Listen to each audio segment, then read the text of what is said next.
Hello friends, कसे आहात सगळे? मस्त ना? तर मी पण मस्त आहे आणि आशा करते की तुम्ही पण मस्त असाल आणि मजेत असाल. तर माझी संक्रांत तर खूप चांगली गेली. तुमची कशी गेली मला नक्की कमेंटमध्ये सांगा. तर व्हिडिओ थोडासा लेट पोस्ट करते, त्याबद्दल सॉरी. तर सकाळी सकाळी उठले, आजची सुरुवात झाली पुरणपोळीची डाळ शिजवण्यापासून. सकाळी उठून आंघोळ वगैरे करून आणि सुरुवात केली पुरणपोळीचा नैवेद्य करण्यासाठी, कारण नैवेद्य जो दाखवायचा असतो तो पुरणपोळीचा असतो, जे संक्रांती आपण पूजणार आहोत त्याच्यासाठी.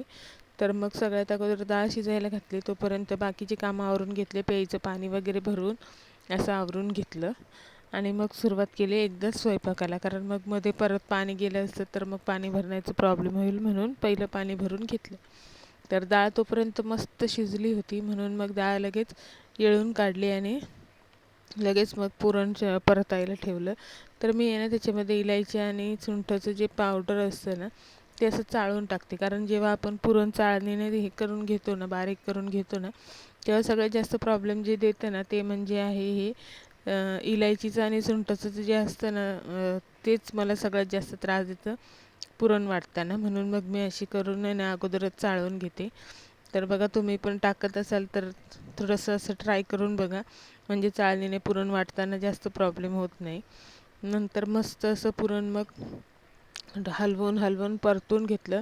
थोडंसं मॅशरने मध्ये मॅश करून घेतलं, जेणेकरून नंतर थोडीशी मेहनत कमी लागेल म्हणून. आणि मग सुरुवात केली. आता म्हणजे आत्तापर्यंत माझं पुरण आहे ना एकदम सुक्कं होत आलेलं, बस थोडंसं राहिलं होतं, एकदम ड्राय झालं. तोपर्यंत डाळ आहे ना, ती जी दाणे दाणे दिसत होती ना, ती पण मॅशरने मॅश केल्यामुळे आहे ना थोडीशी बारीक झाली आणि मग थोडीशी मेहनत नंतरशी कमी लागते. तर मग डाळ पुरण पूर्णपणे सुक्कं झालं, परतून झालं एकदम छानपैकी. त्यामुळे नंतर मग लगेच आमटी करायला घेतली. जी आपण येळून काढलेली होती डाळ, त्याच पाण्याची मी आमटी करते. तर आमच्याकडे आमटी अशी केली जाते, फक्त मसाला वगैरे भाजत नाहीत. असंच थोडंसं लसूण, खोबरं आणि मिरची वाटून घ्यायची आणि सगळ्यात अगोदर तेल गरम केलं. पातेलं गरम झाल्यावर तेल टाकलं, तेलामध्ये राई जिरं टाकलं, त्यानंतर लगेच लसूण जो होता टेचलेला तो घातला. मस्त असं लसूण लाल झाला, कढीपत्ता पण घातला.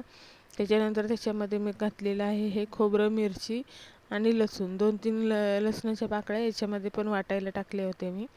आणि हे मस्त असं परतून घ्यायचं.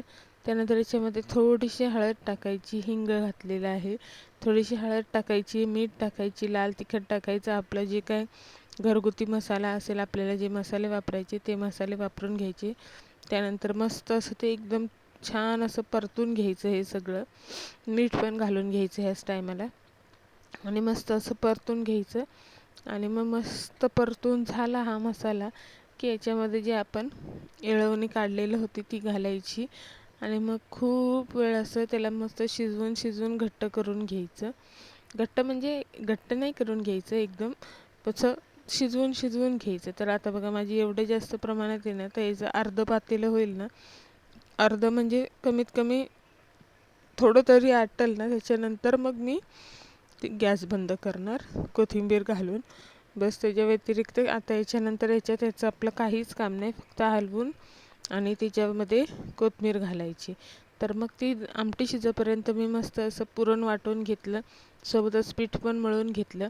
आणि पोळ्या लाटणार आज कोणी नव्हतं, लाटायच्या पण मलाच होत्या, भाजायच्या पण मलाच होत्या, म्हणून मग मी असे 5-6 गोळे करून घेते, म्हणजे पुरण भरून आणि ते बनवून घेते गोळे. आणि मग नंतर मी लाटायला सुरुवात करते, जेणेकरून एकामागे एक एकामागे एक छान असे पोळे लाटता येईल. मध्ये गॅस पण वाया जाणार नाही आणि पोळी पण जास्त वेळ गॅसवर राहून अशी कडक होणार नाही. त्यामुळे मग असं भरून ठेवलं ना 5-6 तर मग पटापट लाटता पण येतात आणि भाजायला पण जास्त प्रॉब्लेम होत नाही. तर मी मग तसंच केलं, मी भरून घेतले अगोदरच पुरण. त्याच्यामध्ये 6 पिठाच्या गोळ्यांमध्ये पुरण भरून घेतलं आणि मग लगेच सुरुवात केली लाटायला. तर मस्त असं लाटून घ्यायच्या पोळ्या.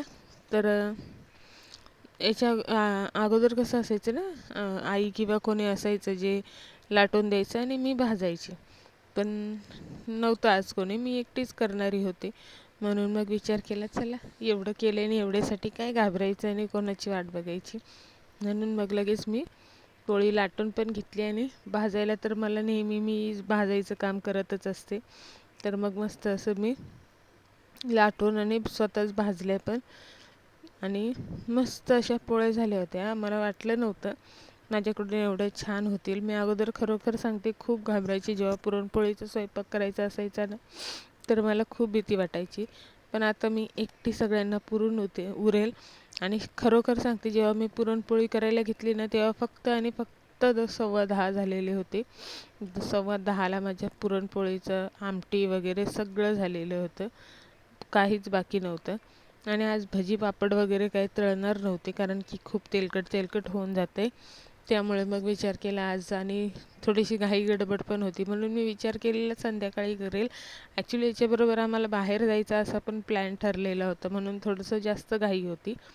तर मग मी विचार केला, बाहेर जायचं असलं तर मग पुन्हा ते जे भजी पापड वगैरे करून ठेवणार, ते दुपारी कोण जेवतंय नाही जेवतंय माहिती नाही, म्हणून मग मी ते त्याच्या याच्यामध्ये पडली नाही, आणि त्याच्यामुळे मला थोडं लेट पण झालं असतं, म्हणून मग ते अवॉइड केलं. तर मी विचार केलेला संध्याकाळी जर नाही गेलो तर मग मी पापड आणि भजी हे करेल, म्हणून तळून घेईल. पण तसं झालंच नाही ना. मी बाहेर गेले ना, मला ते तळायला भेटलं. माझा दिवस कशात गेला आणि कुठे गेला मला स्वतःलाच समजलं नाही. जो दिवस उगवतो कसा आणि जातो कसा, खरोखर समजत नाही. या संसाराच्या पसाऱ्यामध्ये कसे दिवस जातात. तर मग नंतर मस्त असं संक्रांती वगैरे पूजून घेतल्या. माझ्या आणि आईंच्या दोघींच्या पण संक्रांती पूजून झालेल्या, आणि मस्त अशी साडी नेसले. आणि हे ब्लाऊज मी काल आणलेलं. फर्स्ट टाईम मी ना ब्लाऊज असा हातांना गळ्याला वगैरे डिझाईन करून आणि शिवलेला आहे. मी नायराला म्हटलेली ब्लाऊजची डिझाईन दाखवण्यासाठी, आणि तेवढं छान असं त्याचं हे कर. तर नायराने जसा काढला तसाच व्हिडिओ आला, तर त्याच्यामध्ये दिसतंय मध्ये मध्ये हाताला जी डिझाईन आहे ती हाताची डिझाईन, आणि पाठीला पण डिझाईन. मस्त असं ब्लाऊज शिवलेलं आहे. मी तुम्हाला नक्की एकदा हे करून दाखवेल, त्याचा व्हिडिओ करून दाखवेल. खरोखर अशा प्रकारे ब्लाऊज शिवा, मस्त वाटतं. मला खूप आवडलं. मला सगळ्यात जास्त हे, आणि मी याच्याबरोबर आणखीन एक पैठणीचं ब्लाऊज शिवलेलं, ते दोन्हीही ब्लाऊज खूप छान शिवलेले आहेत. फर्स्ट टाईम मी काही डिझाईनचं शिवलेलं आहे, नाहीतर माझे नेहमी सेम प्लेन असतात. तर मग नंतर खाली तयारी करून मग खाली गेले. खाली जाऊन हे करून आले, ववसायला गेले होते खाली. तर आजचा ववसा असतो आमच्याकडे सातारा साईडला. संक्रांतीला, दरवर्षी संक्रांतीला ववसा असतो. तर मस्त असं 5 बायकांकडून ववसून घेतलं. आणि मी गेले तेव्हा बायका होत्या, तर माझं झालेलं होतं तसं लवकर, पण मग प्लॅन ठरतोय, कॅन्सल होतोय, हे होतंय ते होतं, याच्यामध्ये मला खाली जाता जाता 3:30 वाजले होते. मग 3:30 वाजता गेले आणि ववसून आले. नंतर नैवेद्य वगैरे दाखवून आले मंदिरामध्ये, आणि मस्त असं तिथे पण हे झालं थोडंसं एकमेकींना ववसण्यात. हे बघा, ही हाताची डिझाईन खरोखर खूप छान वाटते. तिळगुळ वगैरे सगळ्यांना वाटून झालं. तिथं दर्शन केलं, आणि माझ्या लेकीने व्हिडिओ शूट केला आहे, त्यामुळे तिला नक्की तिला मी खरोखर मनापासून थँक्यू बोलेल. कारण तिने तिथे एवढ्या गर्दीमध्ये का होईना माझ्यासाठी तिथे थांबून आणि व्हिडिओ शूट केले. खरोखर खूप छान वाटलं माझा व्हिडिओ तिने शूट करून दिला म्हणून. नंतर मग म्हणून मी तिला पण थोडं खेळण्यासाठी वेळ दिला, कारण मग पुन्हा 3ऱ्या माळ्यावर आम्ही राहतो ना, मग परत खाली यायचा कंटाळा करतो. म्हणून मग तिला म्हटलं तू खेळ थोड्या वेळ, तोपर्यंत मी बसते. ॲक्च्युली मला पण बसायचा पण कंटाळा आलेला होता, पण म्हटलं नको, चला पुन्हा मी वर गेले तर तिचं राहून जाईल. म्हणून मग मी तिला सांगितलं की तू खेळ, म्हणून मग तिला थोडे वेळ खेळायला दिलं. त्यानंतर घरी जाऊन थोडेसे अभ्यास वगैरे प्रोजेक्ट जे होते ते कंप्लीट केले.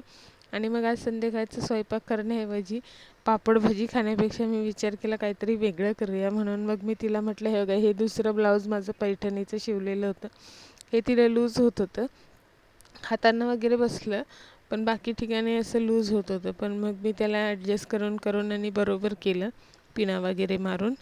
तर खूप छान वाटत होतं तिला.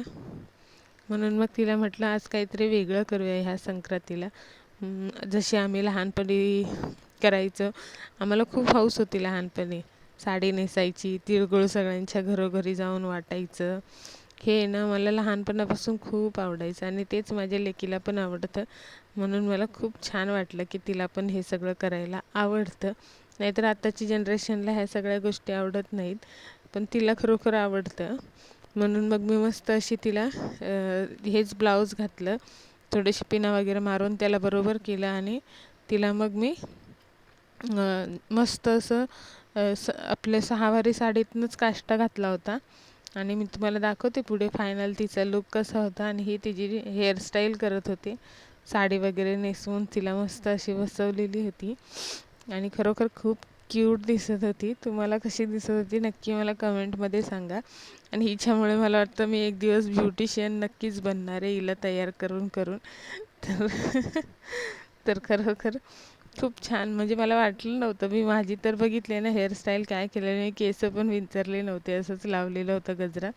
तर फायनली हे बघा नायराला माझ्या सहावारी साडीमधनं मस्त असं काष्टा घातला आणि खरोखर इतकी क्यूट दिसत होती ना, खूप छान अशी दिसत होती.